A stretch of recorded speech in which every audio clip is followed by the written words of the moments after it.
God, enough of this rain! Enough! Enough!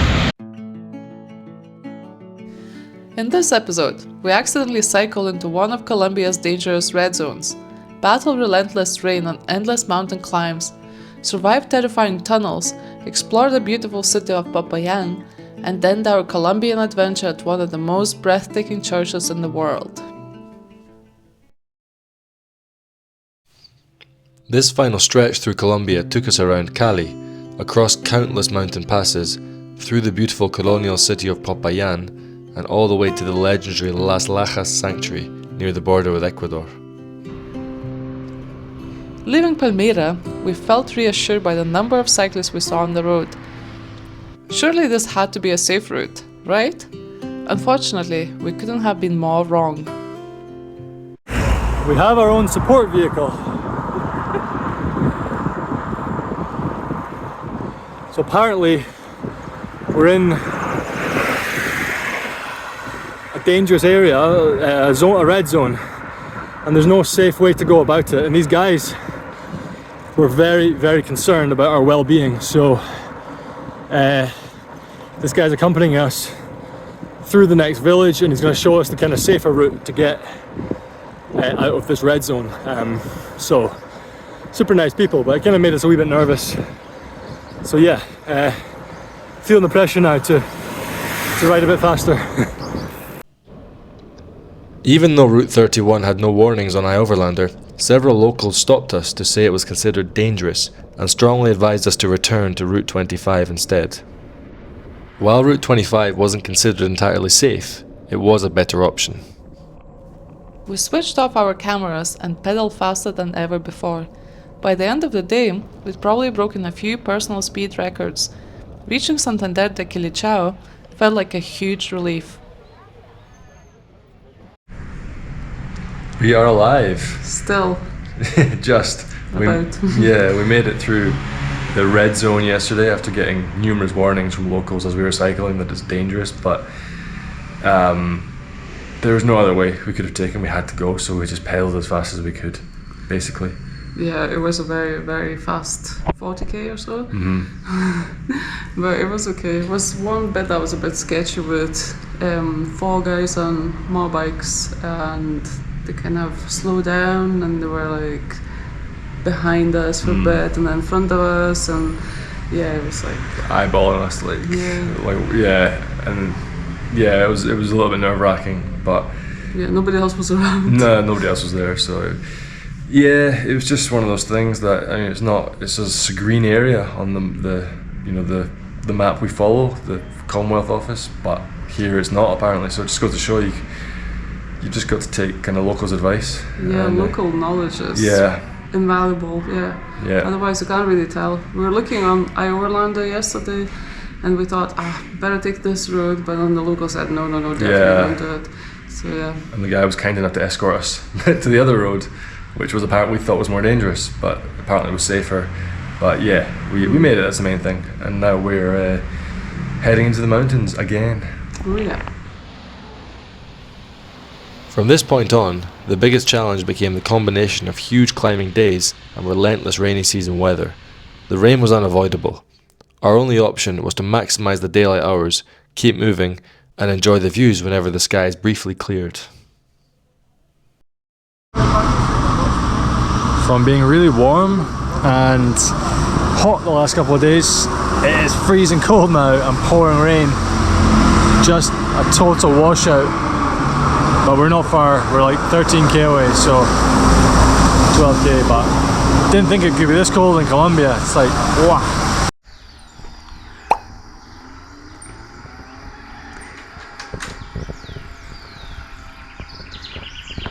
Leaving this coffee bird paradise. Beautiful place. Really beautiful. It's amazing in Colombia. There's so many fincas, like coffee farms like this, where you can come and stay, and they have trails we can walk around and watch the birds. And yeah, we saw 5 new species here. Yeah, we did. Just a beautiful place, and again, like, it's just everywhere in Colombia is like really well maintained, and great value for money, and just been great so far. People are super friendly as well. People are really nice. It's just coming back soon. Our next destination was Popayán, often called Colombia's White City. Famous for its whitewashed colonial buildings, it's considered one of the most beautiful colonial cities in the country and one of the oldest cities in the Americas.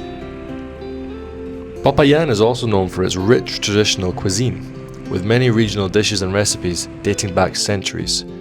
Combined with its elegant plazas, churches, and relaxed atmosphere, the city felt completely different from the chaotic road we'd been cycling. It's especially famous for its Easter processions, which date back centuries and have been recognized by UNESCO as part of the intangible cultural heritage of humanity.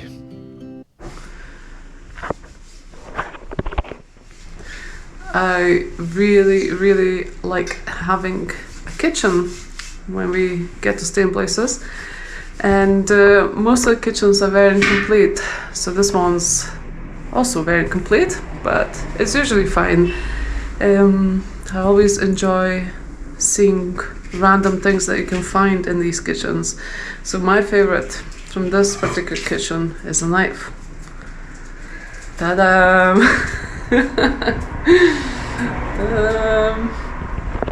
But it works. It's actually quite sharp, and I managed to cut the whole pineapple without cutting myself. So yeah, success.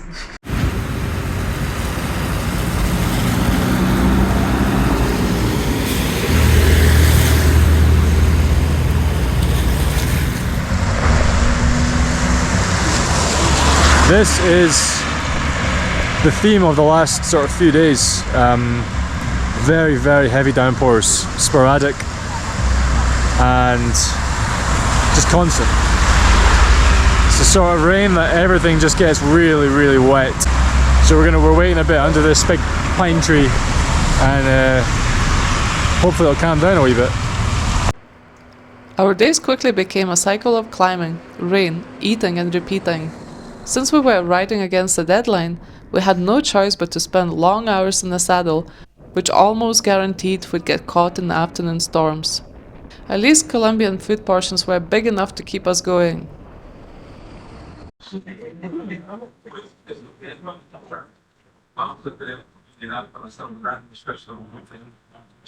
Always same thing at lunch. Soup? Soup and steak. And loads of food. And there's a dog or two always waiting for something. Love it. So, we're climbing up towards Pasto, and it's the hottest day we've had in such a long time.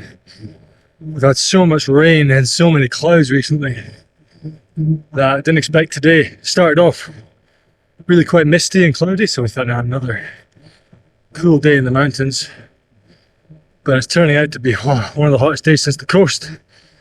35 degrees. Yeah. The landscape's amazing here, really nice. Not as jungly as further north in Colombia. The hills are a bit more bare. Kind of like earlier on our trip in Argentina. Feels a bit like that.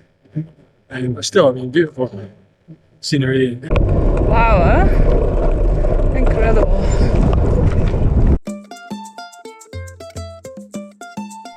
As we got closer to Ecuador, the scenery became even more dramatic. Huge Andean mountains surrounded us, while the roads passed through tiny villages. We often saw coffee beans drying outside homes and shops, and naturally we stopped whenever we had the chance to taste another cup. Colombian coffee had officially become our all-time favourite. When the weather cleared, cycling here felt incredible. Well, apart from the dogs. These are just a few we managed to catch on camera, but honestly there were far more. Some of them chased us with terrifying commitment, and there were moments when we almost preferred the rain, because at least the dogs stayed under shelter. Thankfully, not all of them were evil, and some just wanted to play. Happy. Happy.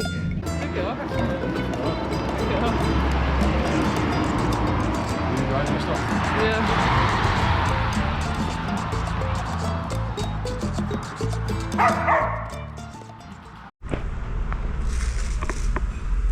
Hello. What are you up to? Cutting my mango. Bought some mangoes today, and the usual hotel food preparation. Oh yes. Just cut it on the floor. The floor is our new kitchen. We love it. Well, old kitchen now. I've been doing this for like a year and a half. Yeah, true. So, good mango though. Looks really very juicy. Yeah, really juicy mangoes. Smell amazing.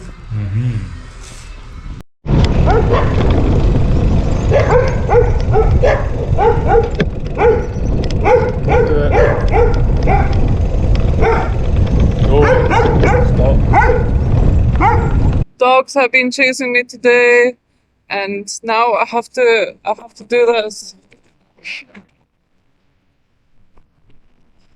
Go into the bloody tunnel. I absolutely hate tunnels. Like, I hate angry dogs and I hate tunnels, and today is not going well so far.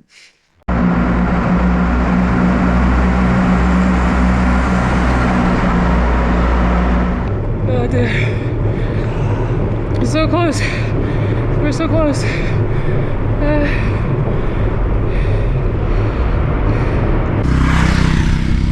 This is where we're going. Up, up, and up.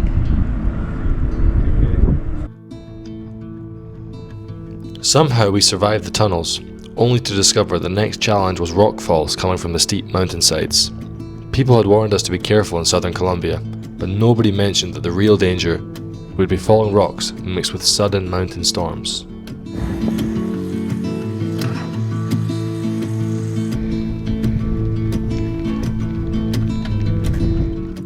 Life has been such a roller coaster last several days. Literally, a roller coaster. Yeah, up and down, up and down, up and down. Yeah. Up to like 1700, go down to 600. Yeah. Up to 1900 and go down to, don't know, 1000.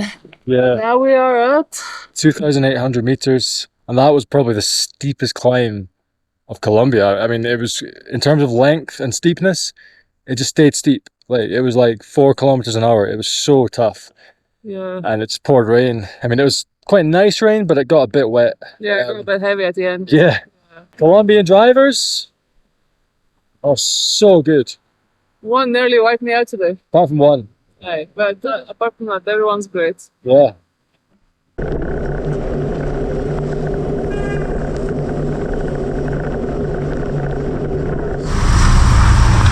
From a light drizzle to an absolute soaking.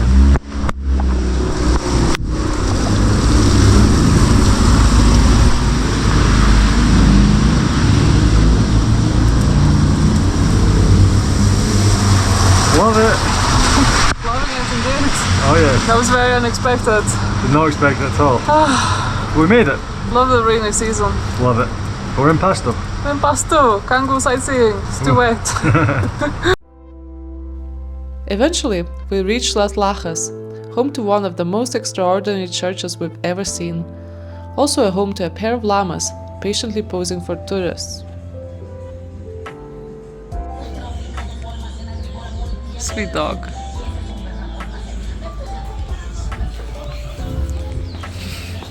Okay, that's it.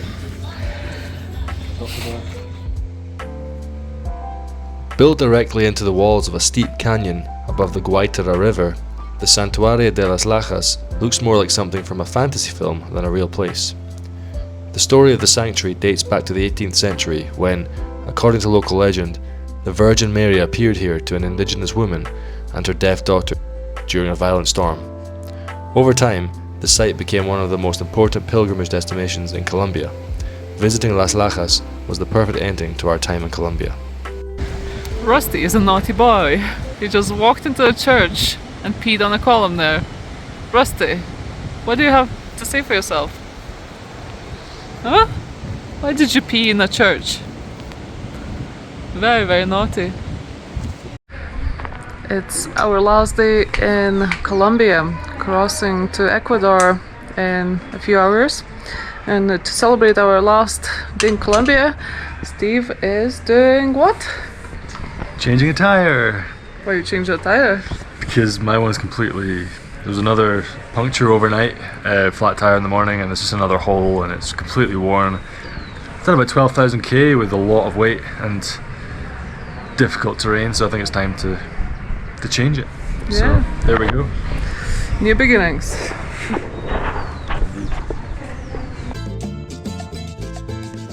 Even after spending 6 weeks in Colombia, it still didn't feel like enough. From the mountains and coffee regions to the people, food and landscapes, this country completely exceeded our expectations. We know one thing for sure: one day we'll be back.